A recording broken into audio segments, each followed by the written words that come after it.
is run by a bunch of investment bankers, and their modus operandi.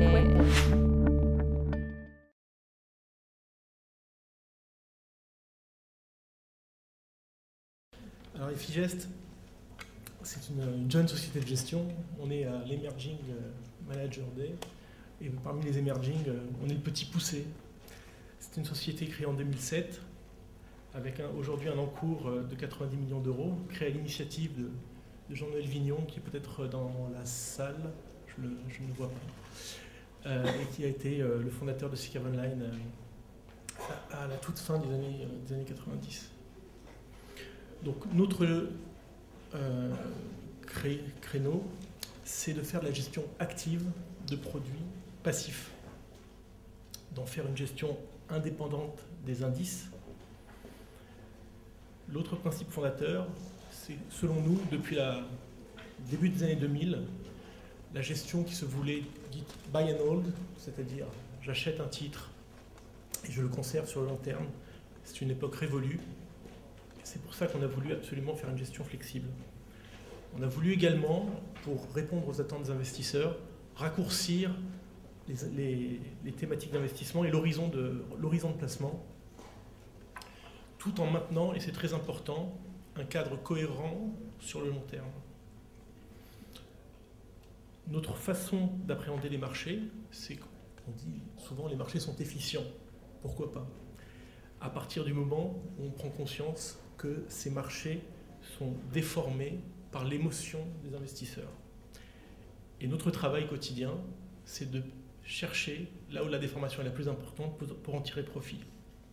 C'est également de rechercher des incohérences entre le scénario macroéconomique qu'on établit, j'en parlerai un petit peu plus tard, en plus en détail plus tard, les incohérences entre notre scénario et le scénario implicite des marchés.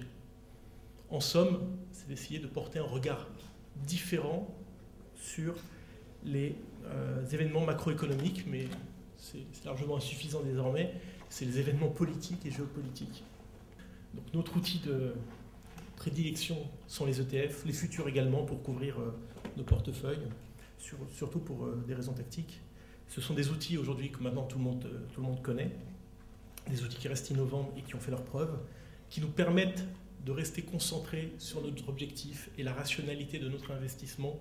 Nous n'allons pas jusqu'à chercher d'autres gérants ou des valeurs, nous nous concentrons sur l'allocation. Et nous exploitons et bénéficions des avantages de ces produits, en particulier, je note au passage, le faible coût et la cotation continue. Ça nous permet également de mettre en œuvre une gestion très élargie en termes de secteur, en termes d'allocation, d'actifs, de thématiques. Une gestion souple et transparente. Nous avons des choix engagés, nous faisons ce qu'on appelle gestion de conviction. En général, nos portefeuilles sont assez ramassés. Nous définissons 3 à 5 thématiques qui sont revues trimestriellement, des thématiques qui ont vocation à rester en portefeuille au moins 12 mois. Et nous alternons, ce qui est le propre d'une gestion flexible, risque et protection. Un point sur la recherche que nous utilisons pour définir notre scénario, c'est avant tout une recherche indépendante, parce que je trouve particulièrement aujourd'hui compliqué de demander à des banques d'analyser le paysage financier, et une recherche qui est basée un peu partout dans le monde, et une principale, j'aime mettre en avant parce que ils nous ont aidés depuis le début à construire nos portefeuilles et nos scénarios, et que Bruno, qui est dans la salle, connaît bien, qui s'appelle BCA Research. Pourquoi la gestion diversifiée? J'enfonce des portes ouvertes, mais c'est intéressant de le rappeler. Parce qu'il n'y a pas une année, il n'y a pas un actif du moins, qui soit surperformant année après année. Parce que les écarts entre les actifs les moins performants et les plus performants sont prodigieux, et que même en temps de crise, il y a toujours des actifs qui sont positifs en termes de performance. Bien évidemment, la gestion des risques est également une de nos priorités. Nous initions des vérifications pré- et post-transaction. Nous analysons en continu les ETF, on s'assure quand même qu'ils suivent bien les indices, mais on n'a pas trop de mauvaises surprises de ce côté-là. d'éventuels risques de contrepartie. On s'assure également des spreads bid and ask sur les ETF, qui d'ailleurs sont très souvent plus liquides encore que le sous-jacent qu'ils traquent. Je pense en particulier à des trackers obligataires sur le high yield, par exemple. Nous monitorons nos expositions en transparence des ETF pour s'assurer, par exemple, d'une exposition sur des valeurs bancaires limitées si on achetait un ETF sur le DAX, par exemple, ou couvrir avec un futur l'exposition bancaire si on achetait du DAX. Et sur la partie tactique du portefeuille, nous avons des limites de perte par ETF en utilisant des stops. Alors oui, des stop loss ou stop win que l'on fait glisser en temps réel. Alors c'est un peu compliqué comme schéma, je ne sais pas si c'est très lisible. Mais ça me permet de dire plusieurs choses. Les premiers, la tête de Mickey en haut à gauche, c'est la façon dont on aborde un actif, soit par ses fondamentaux, soit pour des aspects techniques, soit par la psychologie qu'a le consensus sur ce sujet-là. Et on va vérifier les autres sujets. Donc, si on aborde par la psychologie, parce que, par exemple, un actif va être extrêmement délaissé, on va aller vérifier ses fondamentaux et des caractéristiques techniques. On va confronter cette approche avec un modèle d'allocation d'actifs purement quantitatif. C'est un modèle que nous achetons à l'extérieur, qui a une quinzaine d'années d'historique et plutôt concluant. Donc ce modèle nous permet également d'élargir notre vision à des zones du monde sur lesquelles on n'a pas de spécialité en particulier. Permet également, un sujet qu'on aime bien, c'est la finance comportementale. Permet d'éviter des biais comportementaux comme l'emprise des émotions ou l'excès de confiance. La sélection des ETF est faite avec une attention particulière sur la diversification des émetteurs, la diversification des modes de réplication. Il y a une bataille qu'on regarde de très très loin entre la gestion, la réplication synthétique et la réplication physique. Et je crois qu'il n'y a toujours pas de gagnant aujourd'hui. On veille également, dans le choix de nos trackers, à des écarts de prix entre les différentes places, entre les différents émetteurs. Le portefeuille que l'on construit à partir de là, on estime que chaque portefeuille a une poche stratégique, une poche tactique, et on n'aurait pas cru, quand on a lancé ce process en 2008, que la part tactique prendrait une telle place. Le portefeuille stratégique, ce sont des investissements dont je vous parlais tout à l'heure, donc qui sont révisés trimestriellement avec une portée au-delà de 12 mois, une rotation assez limitée et entre 40 et 80% du portefeuille. La partie tactique, supérieure à 1 mois, des ajustements réguliers et une utilisation intensive des stops.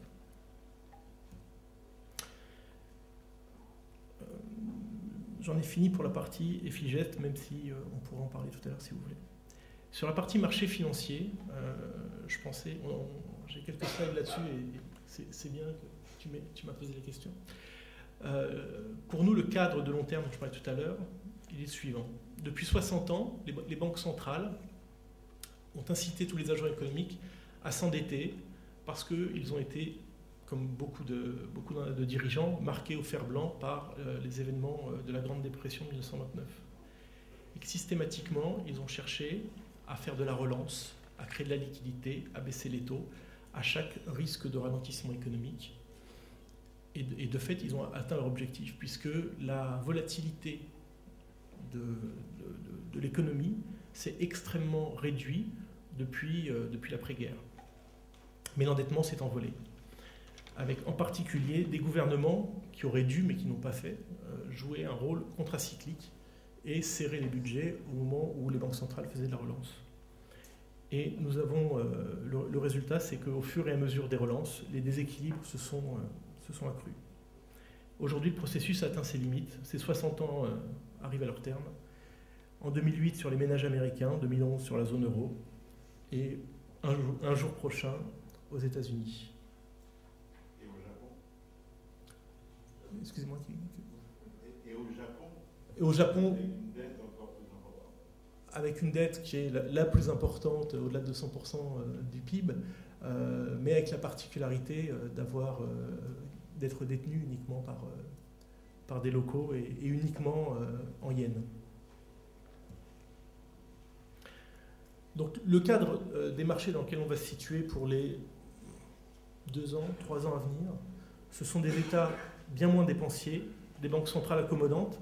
Alors je dis accommodantes à des degrés divers parce qu'il ne suffit pas de mettre les taux à zéro pour être accommodant, d'autant plus que nous sommes dans une trappe de liquidité où lorsqu'on baisse le prix du crédit, ça n'augmente pas forcément la demande. Des banques aussi avares de crédit, puisque si je reprends les chiffres de l'autorité bancaire publiés il y a quelques jours, il leur manque 115 milliards de capital. Si je regarde également le bilan, je vois qu'ils prêtent 33 € pour 1 € de capital. Si on considère qu'une bonne partie du rééquilibrage se fera par des ventes d'actifs et par des appels au marché, on peut estimer, en étant extrêmement prudent, qu'il y a 1300 milliards de contraction du crédit à venir, soit la modeste part de 1,6% du PIB mondial. Donc selon nous, le contexte macroéconomique va être une croissance molle et des poches de récession et de déflation, les taux réels qui vont rester bas. L'élément sur lequel on va avoir une attention particulière, c'est le comportement des banques centrales, qui détermineront la vigueur ou la faiblesse des devises de chaque pays, et que les bourses les bourses surperformantes seront celles qui auront les devises les plus faibles. Parce que dans un monde où les taux sont déjà à zéro, où les États ne font plus rien, ne peuvent plus rien faire, la seule variable d'ajustement sera la devise, et sans doute parlerons-nous une nouvelle fois de guerre des monnaies dans les prochains mois. Sur la zone euro, qu'est-ce qu'on peut dire sur la zone euro? Alors on a écrit nous aussi sur la zone euro, mais on n'a pas été repris par la tribune. Vous me laisserez leur numéro. Bon, c'est l'hypothèse 1 qu'on a définie, c'est relativement consensuel dans le sens où on attend tous que la BCE devienne le prêteur en dernier ressort des États, comme ils l'ont fait sur les banques. Bon, évidemment, ils nous disent qu'ils ne le feront pas. Mais ceci dit, avec la BCE, on a appris à regarder ce qu'ils font, pas ce qu'ils disent. Et on cherche les catalyseurs qui pourraient nous permettre d'anticiper ce geste. Peut-être la perte du AAA de l'Allemagne, une récession en Allemagne, ou des taux italiens supérieurs à 7,5. Alors pourquoi 7,5? C'est les plus hauts qui ont été touchés il y a quelques semaines de cela. L'hypothèse numéro 2, et qui j'ai l'impression gagne un petit peu en probabilité depuis le dernier sommet, c'est l'éclatement de la zone euro, et qu'aujourd'hui le sommet qui a eu lieu vendredi dernier à Bruxelles est plutôt un acte de décès de l'euro à 17, et ça rajoute plutôt des problèmes à d'autres problèmes, et sans doute des pays qui sont aujourd'hui plutôt bien gérés, plutôt sains, ne voudront-ils pas perdre de leur souveraineté. Alors on s'est amusé à faire un petit graphique pour imager la tendance des marchés, et que finalement chaque sommet politique, c'est un peu le sommet des marchés également. Donc il valait mieux vendre dès que Sarkozy parle, et acheter lorsque les marchés atteignaient une sorte de paroxysme dans la dépression. Par ailleurs, alors je mets une phrase, c'est bien léger, mais le temps qui nous est imparti ne permet pas d'aller au-delà. C'est que selon nous, la Fed va continuer d'injecter des liquidités, elle sera présent éventuellement avec un QE3 si l'économie devait rechuter sous l'effet d'une crise dans la zone euro. Et que la Chine a fait un geste important récemment, puisqu'elle a mis un terme à sa réduction du crédit. On peut regarder des exemples de portefeuille, enfin, ou le dernier portefeuille, voir justement comme dans la construction comment ça se... Alors, très bien. Que cela sur les fonds. Donc nous avons 2 fonds de tracker, Pragmatis Réactif AA, Pragmatis PE International. C'est pas triple A, c'est double A. C'est ça, mais il ne sera jamais dégradé, lui. Alors pour AA, comme évidemment allocation d'actifs, Puis on aimait bien, ça marchait en anglais aussi, Asset Allocation. C'est un fonds donc, qui a très peu de contraintes, si ce n'est d'avoir une exposition en action 0 à 100, mais ça ne veut pas dire un bêta positif, puisque, on le verra sur les performances, aujourd'hui c'est l'inverse. Accès quasiment à toutes les classes d'actifs, une gestion du change actif, pour nous le change est une classe d'actifs à part entière, et ça va être de plus en plus le cas. Donc des expositions opportunistes, des thématiques larges, également de niche. On n'a pas de contrainte de volatilité, mais je vous ai mis ce qui avait été le plus haut et le plus bas de la volatilité un an depuis le lancement, donc entre 5 et 18. Et vous avez son petit frère éligible au PEA, mais qui est lui, par nature, beaucoup plus typé action. Voilà les performances historiques. Et je vous ai mis en dessous deux graphiques de corrélation avec l'Eurostoxx 50. Le graphique de gauche, c'est Pragmatis réactif, et l'autre, PE international, pour bien marquer le caractère décorrélé de Pragmatis réactif. J'en profite pour signaler, pour ceux qui sont fans de classement, même si la performance 2011 à moins 10% sur réactif n'est guère glorieuse, depuis un mois et 3 mois, c'est un fonds qui est dans les tout premiers de sa catégorie.